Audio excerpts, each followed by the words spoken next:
Êxodo capítulo 17, no versículo 1. Segundo uma ordem do Senhor, toda a Assembleia dos Israelitas partiu por etapas do deserto de Sim. Acamparam em Rafidim, onde não havia água para o povo beber.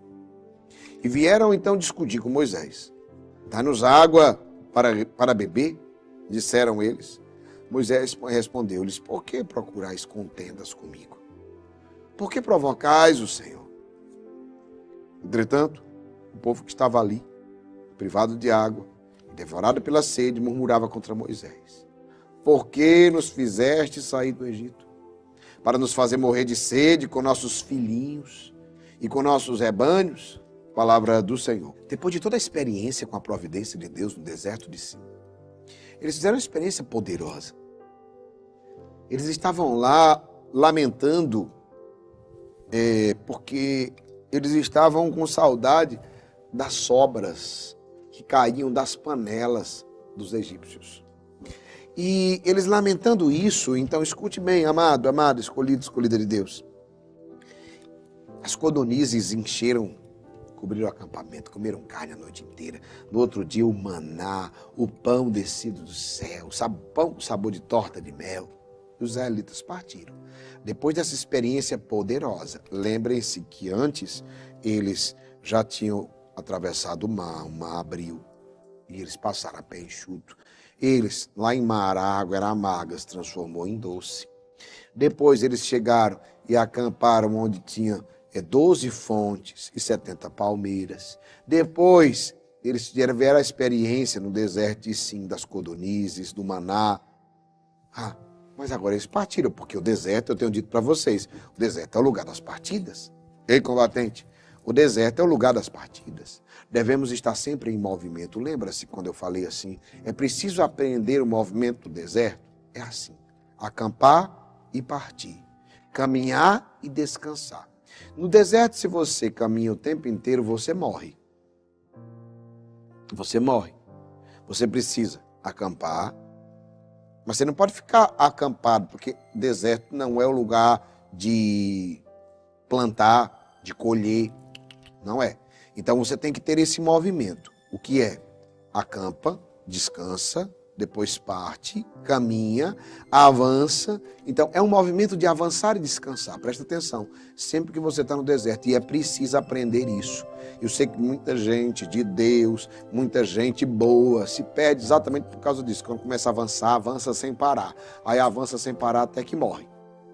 Desiste. Mas fulano estava tão bem, depois desistiu, exato, porque ele não parava para descansar. Porque ele não tinha esse movimento de acampar e partir. Então esse é o segredo do deserto. Só que agora em Rafidim, o povo continuava recebendo maná.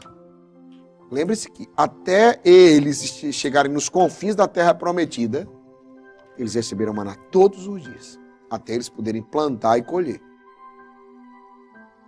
Mas agora o que não estava faltando não era comida dessa vez, o que faltava? Água, para o povo beber. No deserto nós vamos sempre nos confrontar com uma coisa chamada escassez. Se não falta uma coisa, falta outra. Vai ser assim no caminho do deserto, é preciso saber. E isso vai nos provar. O fato do deserto ser o lugar da escassez, sempre vai faltar. Eu tive a providência disso, exato, não vai me faltar outra. Agora eles tinham comida, mas não tinham bebida. E agora? O deserto me confronta. Me confronta aonde? Na confiança. Ele me prova na confiança. E nós somos sempre tentados, escute, eu e vocês, no deserto nós vamos ser sempre tentados. Isso aqui é um treino pesado. Nós vamos estar sendo sempre tentados a murmurar. Nós vamos ser provados a confiar, mas tentados a murmurar. Deus nos prova na confiança. O maligno nos tenta na murmuração. Não confunda. Provação com tentação. A provação me lança para frente. A tentação tem interesse em me derrubar, em me destruir. É assim que você vai... Olha, Deus nunca vai te tentar. O maligno sempre vai te tentar. Deus nunca vai te tentar, mas ele vai te provar. O maligno sempre vai te tentar.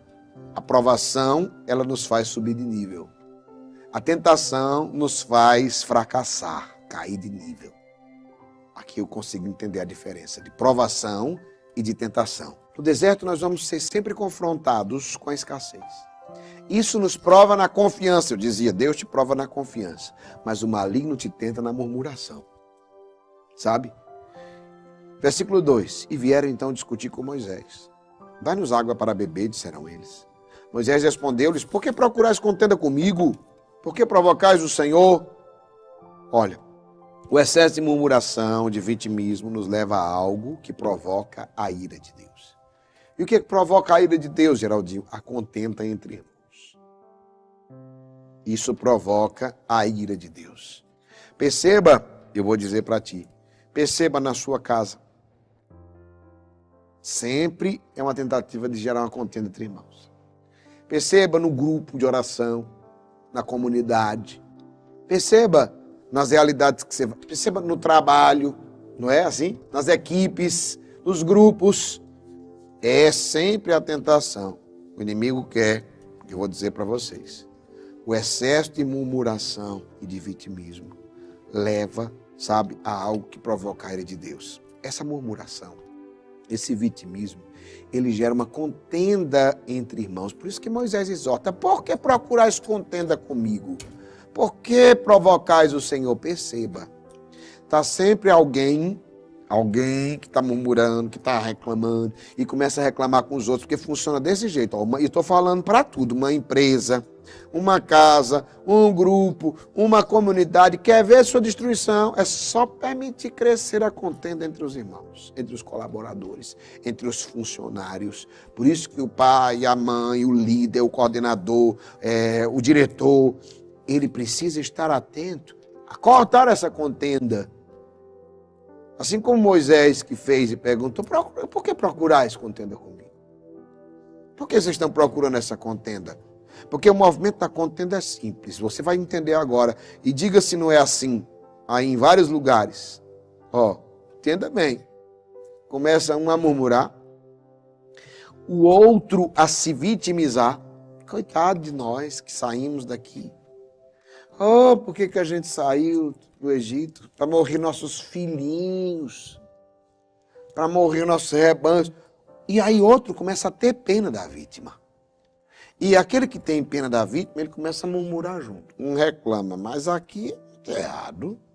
Aí o outro escuta e diz, eu estou sofrendo por causa disso. Aí o outro se junta e diz assim, eu estou com pena de você. Aí o outro que fica com pena da pessoa começa a murmurar junto. Pronto, aqui formou uma coisa chamada contenda. O filho tá murmurando. Aí o outro é mesmo. Aí a mãe ficou com pena. E aí aquela família agora gerou uma contenda terrível. Aí o filho se intriga do pai, o pai se intriga do filho, que é intriga com a mãe. Aquela casa virou uma contenda. É assim no grupo, na comunidade. É assim na empresa. Um fala, o outro escuta, o outro murmura, alguém sente pena e começa aquele ciclo. Meu irmão, eu vou dizer uma coisa para você. É assim que funciona. O movimento de contenda é simples. Um murmura, outro se vitimiza e outro tem pena da vítima e murmura junto. E começa um ciclo de murmuração, contenda formada. Isso é uma provocação contra Deus. Seja em qual for o ambiente, empresa, grupo, comunidade, família, isso é uma provocação contra Deus. Entretanto, o povo que estava ali privado de água e devorado pela sede, murmurava contra Moisés.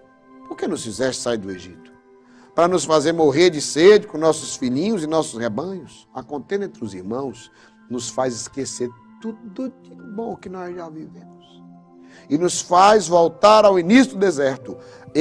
Toda a vida que tem contenda entre irmãos faz... Minha gente, ela tem um absurdo. A gente esquece todas as coisas boas que a gente viveu junto. A gente se esquece de todas as bênçãos. A gente esquece de todas as vitórias. Minha gente, esse povo passou o mar a pé enxuto. Deus os livrou dos cavalos, cavaleiros do faraó, mas fechou neles. Esse povo viu água amarga se transformar em doce. Esse povo viu fontes no meio do deserto, oásis. Esse povo, meu Deus, esse povo viu o pão descido do céu com sabor de torta de mel. Esse povo viu as cordonizes no meio do deserto encherem o acampamento. Mas tudo isso foi esquecido agora. Tudo isso foi esquecido. E a gente começa a reclamar, a murmurar. Os israelitas fizeram a mesma murmuração lá no começo, quando chegaram em Mara. 3 dias depois que eles passaram o mar, eles fizeram a mesma murmuração. Olha a murmuração que eles fizeram. Por que nos fizestes sair do Egito? Para nos fazer morrer de sede com nossos filhinhos e nossos rebanhos? Ei, essa história está igual ao começo. 3 dias depois que eles saíram, que eles atravessaram o mar, os 3 primeiros dias da caminhada no deserto, eles disseram a mesma frase. Por que nos fizeste sair do Egito? Para morrer de sede com nossos filhinhos, meus irmãos e minhas irmãs. É isso que a contenda faz conosco. Ela nos faz esquecer as vitórias, as alegrias, as providências, as coisas boas, e nós trocamos a confiança pela desconfiança e pela lamentação.